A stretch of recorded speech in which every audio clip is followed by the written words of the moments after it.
Hi everyone, welcome to our new video. So basically, I was watching the BCL, a listed tournament organized by BCB. In one of the match, I was seeing that Bangladesh team actually is requiring around 120 runs in 90 balls, closer to 90 balls, like 90 plus balls. And there was a batter who was on the crease during that time. So he was he was almost his score was more than 40, and in around 60 plus or closer to 70 balls. And so a spinner came to the pitch, came to the ball, and he could not actually score a single run in first four deliveries. And he scored a single at the fifth ball. You see that at this phase of the game, you are supposed to score at least a run in a ball, but a player cannot do that. And the player is already on the pitch for a long, long time. Then I was like, okay, this is not an isolated incident. It's a very common thing that happens with Bangladesh cricket team in almost every matches in ODI. And this is why Bangladesh is unable to score big runs in ODI cricket. So that's why you will see that in a batting friendly wicket, Bangladesh cannot actually utilize that. For example, in one of the series against West Indies, most probably in 2024, Bangladesh scored more than 290 runs in almost 3 matches, but yet Bangladesh lost the match because during that time, this is a batting friendly track, and they were expected to score more than 340 runs. But again, Bangladesh failed to do that. So that means this dot ball epidemic is real. Now, what do I say about dot ball epidemic? As a batter, you may have different approaches in batting. Like some batters are explosive batters, so sometimes they accumulate a lot of dot balls, but they can cover that up with the boundaries. Like Saif Hassan, in many cases, you will see that he scores a lot of boundaries. Again, some batters are like Shai Hope, who try to score a single in every ball, and that's how they score a lot of runs. Like you see that they will not hit every ball to the outside of the ground, but they will try to score single, one, two, three. So they will try to score as many runs as they can, and that's how they score a lot of runs. And actually, in ODI cricket, this approach is very popular, especially in the mid overs. Now, to understand that, how Bangladesh is doing in regard to that, we did a case study against India, South Africa, New Zealand. So basically, we analyzed that how this team performed and Bangladesh is performing. Now, let me set my expectation straight. So basically, in ODI cricket, in the first 10 overs, that means in the batting power play, the ball is new. The fielders are within the 30 year circle. So that means it's very difficult to score singles. So you're expected to score more boundaries during that time. And it is okay to actually have more dot balls because the ball is new. The pace bowlers, they are supposed to get a lot of swings. So that means you're supposed to survive during that time. And in a very difficult track, you are supposed to be more cautious. You have to wait for a while to let the ball get old. Now, in this regard, that means I don't mind having a lot of dot ball percentage during that time. Now, if I compare that, yes, Bangladesh still score a lot of dot balls in the first power play. As I said, it's not a big problem because other teams are also in the similar region. Like if you see that, most of the teams are always having a more than 60% dot balls. In certain cases, Bangladesh has it more than 70%, but it is also acceptable. But my point is that you are supposed to survive during that time.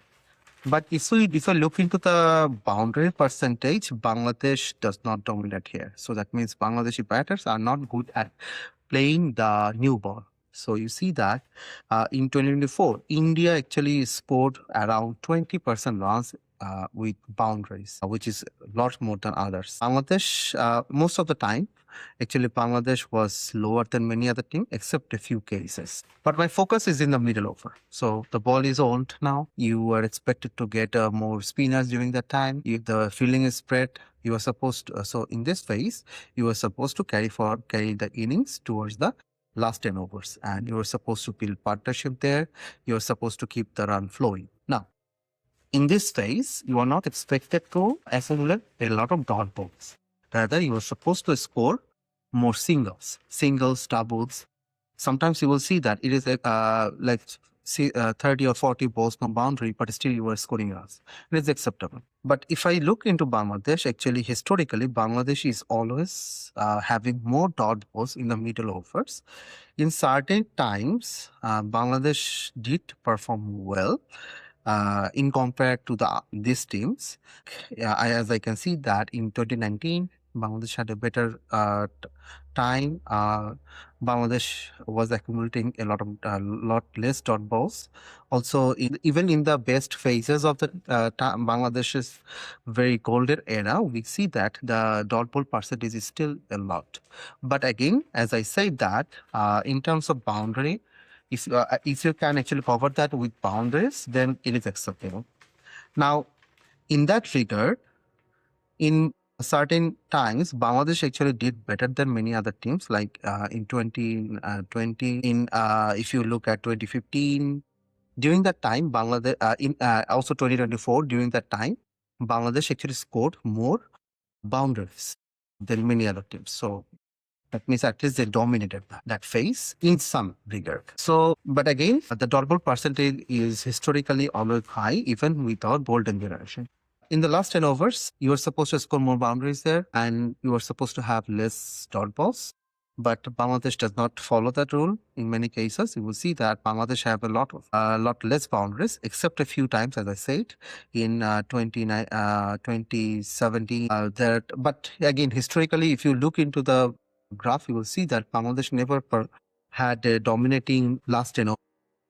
It's very rare for Bangladesh. And for dot ball percentage, in certain cases, it is more than that, except a few cases like in 2024, Bangladesh actually did better than many other teams in terms of dot ball percentages, which is acceptable. Now, let's talk about the players, at least the players that we have right now, not the players we lost. So in to do that, I only focused on the players who are in the current ODI setup. A few other names were there like Zakir Ali Onik. So how they performed in the different phase of the game based on my previous expectations. So in the first power play, I am expecting the boundaries. So Saif Hassan is there, who played for some time. So we see that Saif Hassan has 48% boundaries, which is a lot. Actually, no other batters are closer to him in terms of this stat. But he has a lot of dot balls. But again, as I said, that in the first power play, it doesn't matter. Also, Shomu Sarkar has a lot of dot balls, but his boundary percentage is more than any other batters during that phase. Tauhid Rida, Nazmul Shanto, Mehdi Miraj, their dot ball percentage is a lot. They have not too much boundaries, but again, these players are mostly number 3 or number 4. But again, it is in modern day, many batters do not try to be more aggressive, more attacking minded, but unfortunately, Bangladeshi players are not very attacking minded. And Tanis Hasan Tamim also has a good record in terms of boundary percentage, 17%. Now, in the middle over is very concerning because no batters in Bangladeshi setup have less than 45% dot balls. No batters. Everyone has like some of the concerning performance that I would say is from Mehdi Hasan Mirat, then Tawhid Ridhoy. Basically, Tawhid Ridhoy is only scoring, is having more, around 50% dot balls and not many boundaries to cover that. Mehdi Miraj more than 57% and closer to 7% boundary. Not too many balls to cover that. Saif Hassan has a lot, but again, the sample size is smaller. Mahidul Islam Onkon, again, sample size is smaller. Zakir Ali Onik, a lot, more than 59%. His dot ball percentage is more than 48%. So he also accumulated a lot of dot balls. And in the last final 10 overs, if we look into that, basically it's not very promising. Now, naturally, in the middle over, I want to focus on one thing. So basically, in ODI, we see that a lot of spinners involved during that time. Naturally, wrist spinners, they're the attacking option. The finger spinners are the defensive options. They try to hold the runs. So basically, any team, they do not want to be aggressive during that time, rather they want to carry the run. They want to have a good strike rate, and also they want to have less dot balls.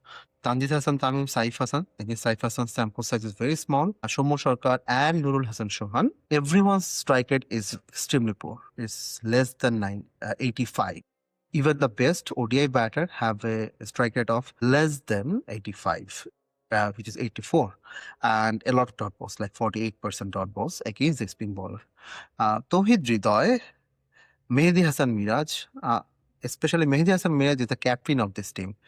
These two batters are very important in part of our middle order.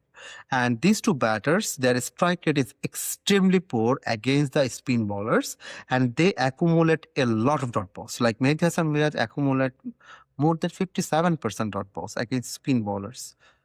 Zakir Ali's and also Mahidul Islam Okun, their strike rate is extremely poor. Again, Mahidul Islam Okun's data is very small, having small sample size. But you see that even our reliable batters, they do not have good standing against the speed bowling.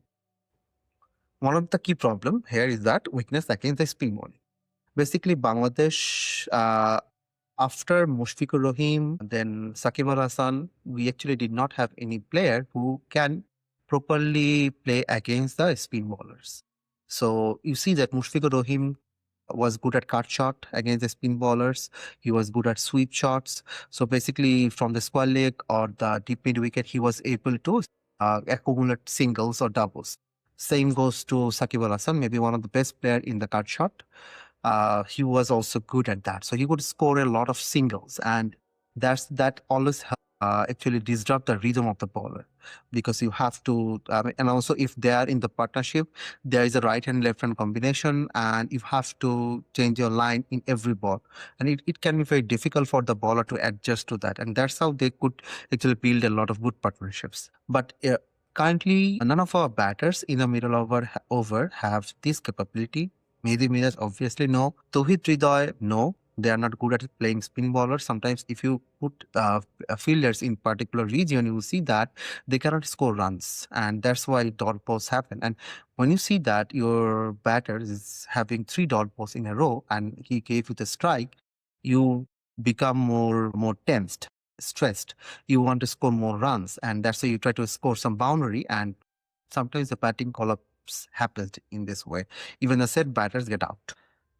The short selection, as I say that, many of the players who are in the middle order in Bangladesh team, they do not have a good shot range of shots, so they cannot score runs from the all over the pitch. They do not know how to play good cut shots to score, to find the gap and score the runs, and that's why they cannot score singles. You see that as a batter, if you can score more and more singles, you can actually eliminate the pressure. You can release the pressure. But Bangladesh cannot do that. And rather, as a batter, you became under pressure. So that means at the same time, sometimes players take a lot of time to get settled. Like they use the primitive techniques, like wait for like first 10 or 20 balls. Obviously, in modern day ODI cricket, it's a crime. You cannot take 20 balls to get settled. Even that's why players like Babur Azam is getting criticized, even with one of the best techniques. So this is why Bangladesh is facing this problem. But what's the way around? One of the key idea is that improving the shotting range. That means you need to be able to play shots in all over the pitch.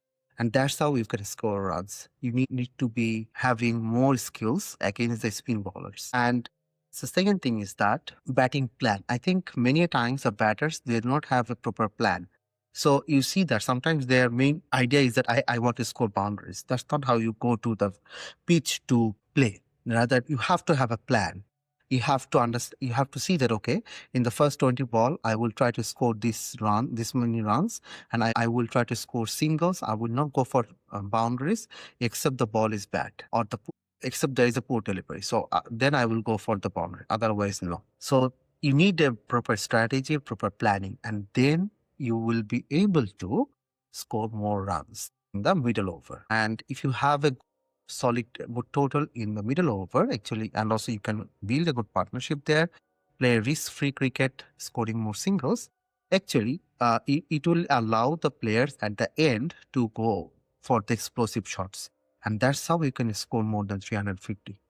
So That's all for today. I hope Bangladesh learned this, start acknowledging this problem. The team management, the coach, the coaching team, everyone start to think about in this way. Also, we need some sort of changes in the our county system where players start to go along with the modern day ODI mentality.